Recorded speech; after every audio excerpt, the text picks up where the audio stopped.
Hello and welcome to the new episode of Binary Cartography. Today we talk about how to pinpoint interesting code in binaries. So I'm Tim. I'm an independent security researcher and consultant. I have a focus on code obfuscation, deobfuscation and automation. And I also give trainings on reverse engineering and software deobfuscation. So today we talk about how we deal with binaries, or how we navigate binaries. We have given an unknown binary and we want to know, so for instance, what's in there and what to look at first. So what we typically do if we want to know what's in there is that we start at the entry point and take a look at how the code, how the main function works, where it goes through, and so on. This is one technique. The other technique is interesting API functions and strings. So, for instance, let's say we have given a binary, this malware here. If we want to know what it does, one way to proceed is that we take a look at the strings window, and then we look if we find something interesting in there. So let's scroll a bit. And here we, for instance, see something like Skype.exe. And if we double click on Skype.exe, we can follow the cross references here. And we see then which code deals with Skype.exe. And so we can start analyzing that code. Or here we have something that looks like an IP address, and then we can backtrack that and check if there's anything going on here. So this is one way, looking for strings and following the cross references. Another way would be to look at the imports, like here in Binary Ninja, the Triage summary, where we see all the imports of the binary, and then we have something like, for instance, let's look for getDC. This is an API function on the Windows which is commonly used to take screenshots of malware.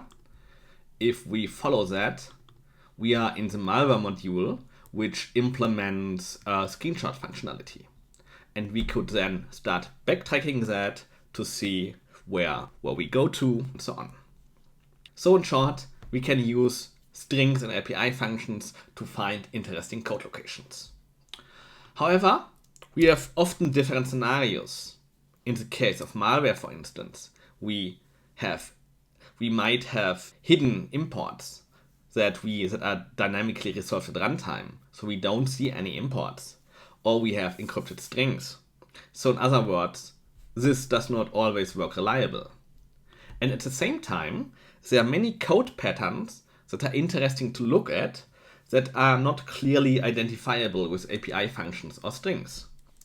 For instance, let's say we have something like file parsing, network protocols, cryptographic implementations, or in terms of malware, CNC dispatching, and so on and so on. So is there any way how we can find code locations like those ones without looking for strings or something like that? Or let me shape the question a bit differently. If we have given a binary with a few hundreds or maybe a few thousands of functions, is there any method that allows us to pinpoint a pre-selected set of functions that are with a high probability interesting to look at? And so the answer is yes, there is. So we basically can come up with heuristics to pinpoint interesting code. Why I say obfuscated? Because I initially built the set of heuristics to identify obfuscated code in commercial binaries. However, over time, it turned out that these heuristics are pretty useful to detect all kinds of interesting code without looking specifically for obfuscation. So let's discuss What are typical patterns to look for interesting code? Or what kind of shapes makes code interesting?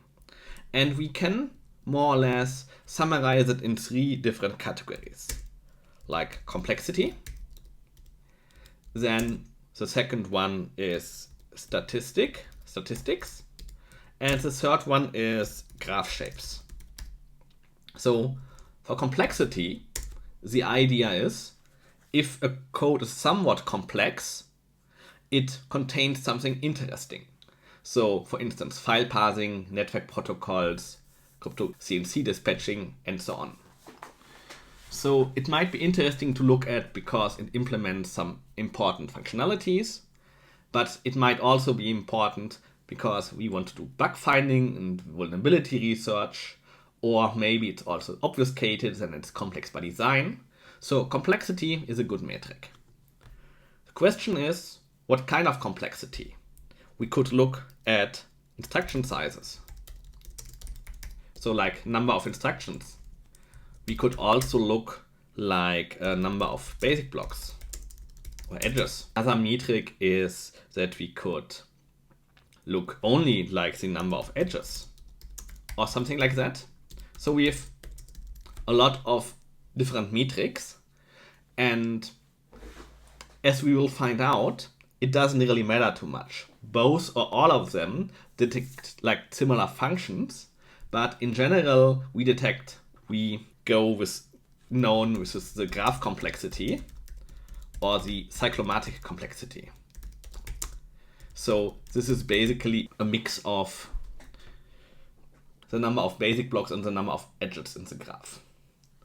And if we find, or if we are looking for complex graphs, we basically find code constructs like network protocols or protocols in general, file parsing or parsing, and state machines, and so on. So let me showcase that briefly. There's a Binary Ninja plugin called obfuscation detection that we will take a look later on. For now, we will showcase it on LS to see what it finds with complex functions. So we go to plugins, obfuscation detection, and complex function. And then we see for the top n% of functions that they have different numbers. So we see that there is one function which has a pretty high score, and the next one's also interesting. And the more we move downward, we see that they more or less normalize. So what we can say is that we want to take a look at the function which have the highest counts because they are usually the most interesting ones. So we can compare, for instance, take a look at that function, and then if you zoom out, we can see that this is pretty complex. And the same one goes for the second one, which if we zoom out, we see that it's quite complex. So what we've learned here is that the numbers of the metrics is not really fixed. We don't work with hard boundaries here because it's hard to come up if we should put in here like 100 or 1K or something like that.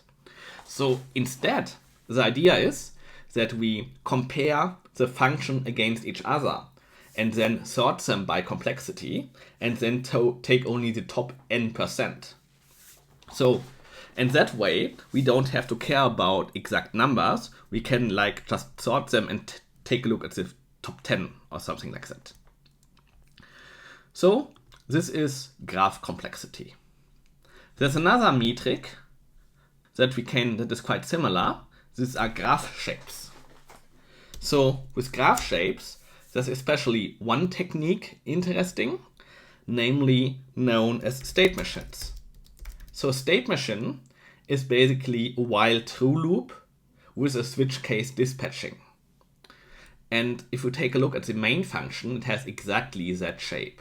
We have one block that dispatches to all kind of basic blocks, and all of them go back in a loop to that block. So we can find something like that using graph theoretic patterns, like looking for blocks that dominate a function, and then all kind of basic blocks need to go back to that block. So if you take a look at that, typical shape for that are also protocols, while true dispatching, CNC communication, and so on and so on.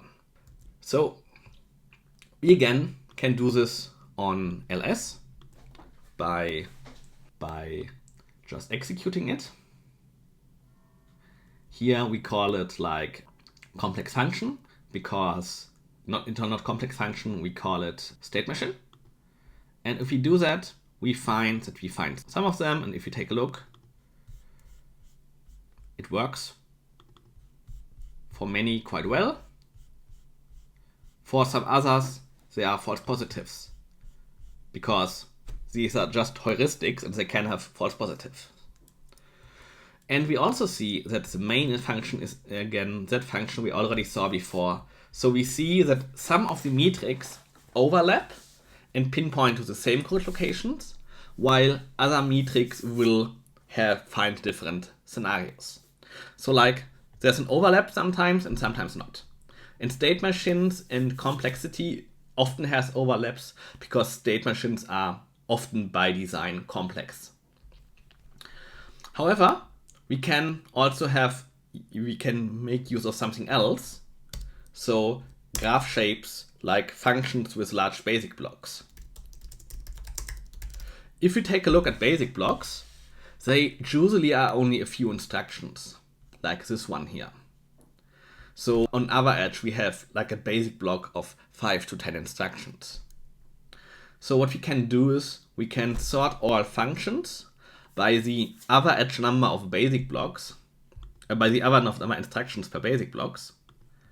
And if we do that, here on that example, we find that the largest basic block has like 39 instructions, which is, in this case, a single function consisting of one basic block.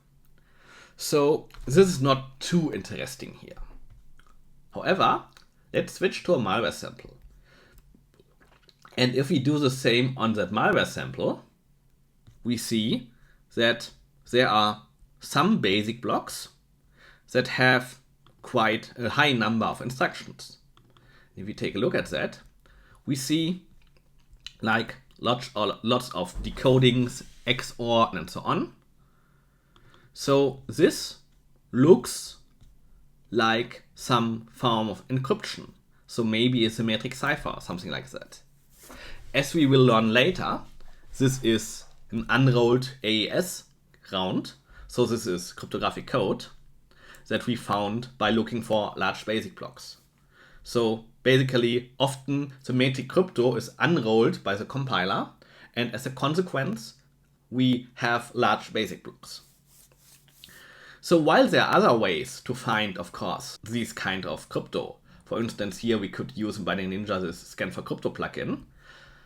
However, it will take forever. It will work all the decompiler parsers, look for specific constants, and so on. So this works very reliable and in a good way, but it's slow.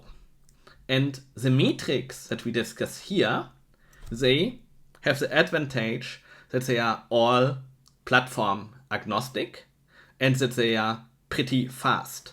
They rely on common patterns like graph structures, like some metrics that are already pre-computed such that we can easily use them and cluster them and work over thousands and 100,000 of functions within seconds. And so, large basic blocks, for instance, finds unrolled crypto, and also often something like data structure, inits, or arithmetic obfuscation. So, and then we have also statistics.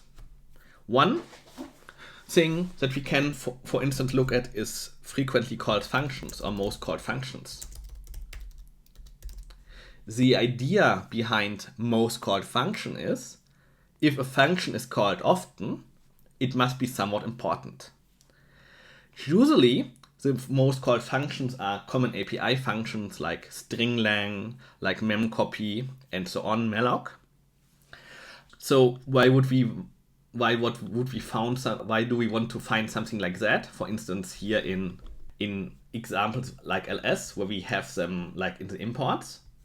The reason for that is we have embedded firmware, or in general, we have statically linked libraries, where user code and library code is mixed together. And if we analyze such a sample, we don't really know what is user code and what is library code. Because often for us, it's easier to analyze user code, or we want to analyze user code. And so as a consequence, if we can reduce the scope by analyzing these functions and giving some names, we are better suited. In malware, something like that, often frequently called functions, often indicates also API hashing or encrypted strings. And this is also quite interesting to find them. Okay, so most common functions like library functions, and besides library functions also API hashing, string encryption, etc. So now we have complexity, we have specific graph shapes, and some statistics. Now, especially in the malware context, there are two more shapes which are very interesting to look at. One of them is XOR decryption loops. So the idea is, if we have something like for C in, and then we have something like C XOR byte constant, for instance, if you have something like that, this often indicates something like string decryption, unpacking, and something like that. So, and these patterns are also pretty easy to find. What we can do is we can scan all functions if they have a loop, and if in that loop is an XOR operation that uses a constant as a parameter. This is also pretty fast and finds us quite a lot of things. So if I do this on ls, we will get some false positives if it finds something at all. So plugins, obfuscation detection, and XOR decryption loops. Here it found two things. However, if you take a look, they are not too interesting, or let's say they are too complex, and they are probably false positives. However, if we do that on a Mirai sample, like a malware sample, the kind of types we usually expect something like that, and if we do that, we only find one function. And this function immediately shows us that we have a loop over some pointer where we do a byte-wise XOR with a hard-coded constant. And if we furthermore backtrack that function, we see that this function is called with a lot of strings that look encrypted. So this heuristic here allowed us to identify this XOR decryption loop. And the another pattern, which is quite interesting, is RC4, which is a crypto algorithm, which is often used in malware. In fact, it is the most common crypto algorithm used in malware that is used for CNC communication decryption, for string decryption, for domain generation algorithms, and all kinds of things. So if you find RC4 in malware, we know pretty sure that it's used for something interesting. So to identify RC4, let's take a look at Wikipedia. It has a pretty unique shape. Especially the KSA algorithm has two loops, and both of them are taken 256 times. So as a first heuristic, and especially as a fast heuristic, we can just say, find us all functions which have two loops and use the constant 256 somewhere. So with that, we can then open a binary like this one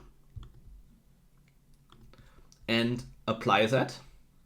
And then we see here, oh, it found 3 functions. One of them is obviously false positive. And 2 of them look. This one looks like we have 2 loops. One of here, which is taken 256 times, the other one here.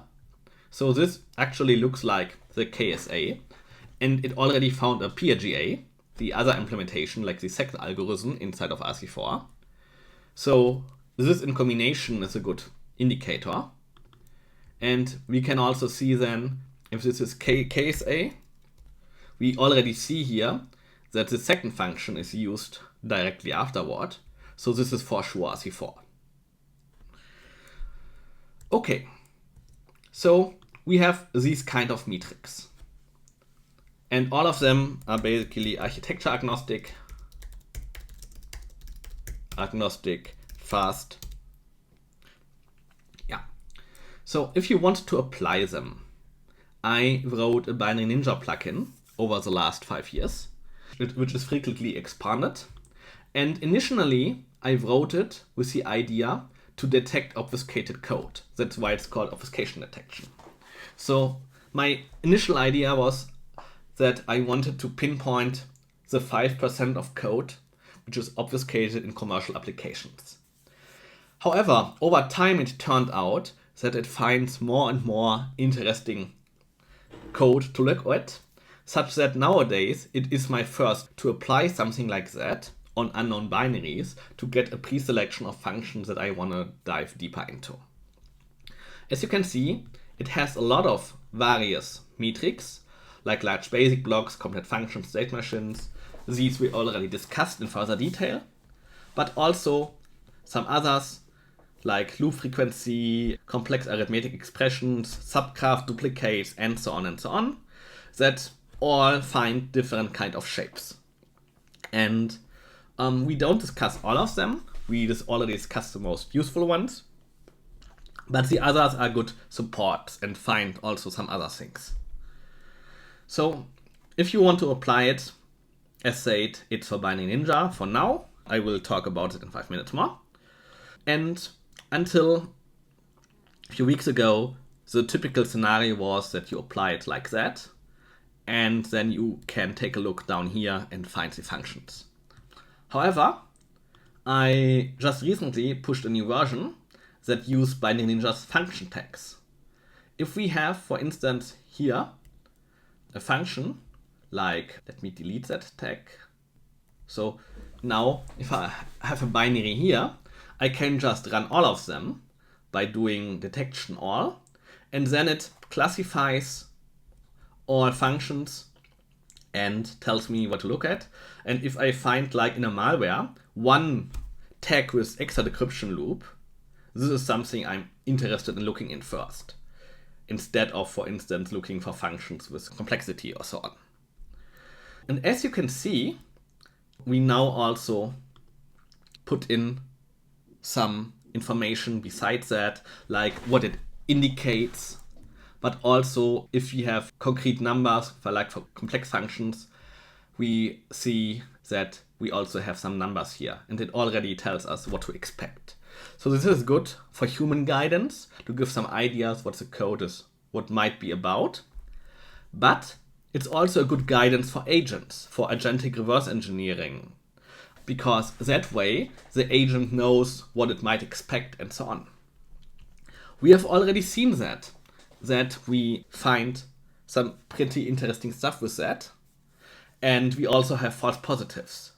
And we can use now agents to remove or to find false positives in an automated fashion at the one hand, and at the other hand use them to guide them what to take a look at first. So let's do that. For those who have been visiting the webinars beforehand, we have again, before I come to that, so this is the Binary Ninja plugin. However, because I want to use it headless and I want also to use it, not everybody has access to it, I just yesterday published a fork of that for Ghidra that works in a similar fashion in the GUI side and also has in headless mode. So in the headless mode, you have the script, and there you have a script detect state machines, which dumps a JSON file, and this JSON file contains all the metrics, all the functions, and the concrete numbers. And with that setup, we can build now an agentic analysis environment, where we again have a Docker file. This Docker file implements like some reverse engineering tools, especially Ghidra Headless and Ghidra MCP, and it installs the plugin we just saw. And then we build, it also contains Claude and Codex. And for Claude and Codex, we wrote a file that tells them what to expect.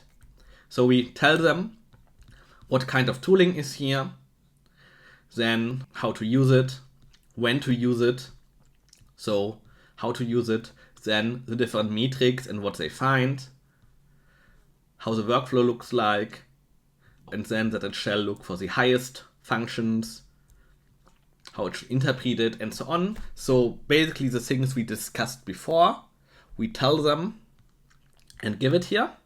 And with that, the agent now can analyze that. Let's start by running the Docker. So now I'm in the Docker and I can export Claude. And now I can tell it, for instance, to analyze the Mirai sample. So analyze the, or apply the frequently the most called functions heuristic, the most called functions heuristic to samples Mirai, and for all tagged functions, inspect the function and tell and give it a meaningful name, output here in the console. So that way we tell it that it should not do it in the Ghidra database, but should give it the output here. And we also can tell it like work in parallel with sub-agents. That way it will analyze these functions in parallel. So it will now start the script. Here, it only knows what to do. It creates this JSON and then it works. So here we see that it analyzed all the functions. We basically, it tells us basically, hey, we found these functions. These are the number of callers for these functions. And we find something like this close, this socket. So this system calls, clog, send to, connect, and so on, and memset. So it found all kind of library functions. And the Mirai sample is an embedded botnet, so it basically is statically linked. And it found that the most called functions are then library functions. And for the others, it also gave us an idea what they might do. So, as last experiment, let us take a look at the binary where we found the potential crypto based on the large basic blocks heuristic. So what we can do is we can now tell the agent something like apply the large basic block heuristic to samples. So, and then we tell it like analyze the top 15 functions. What do they do? Or let's not do what to do. Is there anything interesting inside? So let's do it like that. And then let's see what it reports. So therefore, applying only that heuristic should be quite fast. And then it has like 15 functions and has to analyze. So let's see in a few minutes what it found out. Okay, after around 3 minutes, it analyzed all functions that have been found, and it noticed that The major one is an MD5, followed by the full AES. So we have 3 different AES functions here and some other things. So that's quite useful. Also found out that something is Skype related and audio image capture stack. So quite a good result for only looking at the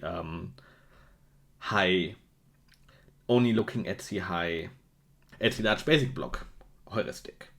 So what we can tell it, for instance, we can ask further questions like analyze the top 5 functions that have been detected by multiple heuristics. What do we learn about the binary, about the malware? So let's go with that query by telling it to combine some of the heuristics, and then let's check what it finds out. So this will also take a few minutes, and then we'll discuss. Okay, this time it found the top 5 state machine, complex functions, and so on. And those were some library functions, but it also found like the Skype logic and the x86 length disassembler. So the install API hooks. So we didn't find any command and control yet. We'll probably find when we ask it to look at the complex function stuff, but we will use that to conclude for now. So the idea was to showcase that we can use such heuristics to guide agents and also to use agents to simplify or to prune false positives. In case you saw one of my last webinars where we did an agentic malware analysis pipeline, this functionality can be also a good part of the malware analysis pipeline, where we first collect some first indicators and then use a metric something like that to pinpoint for interesting functions the agent should look at first and learn about its core functionalities. So to conclude, let me go to the slides. If you want to follow up on that, you will have a fully fledged slide deck for all of that here.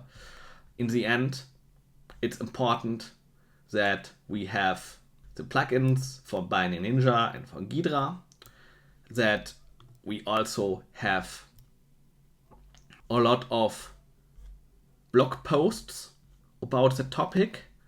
If you want to dive more into that and understand more of the ideas behind that, you have everything to try on your own. So to wrap it up, is that heuristics and statistics are very good indicators to pinpoint interesting code. So we can detect state machines, complex codes, large basic blocks, and so on. And that agents not only can prune false positives, but they reach also relevant code faster.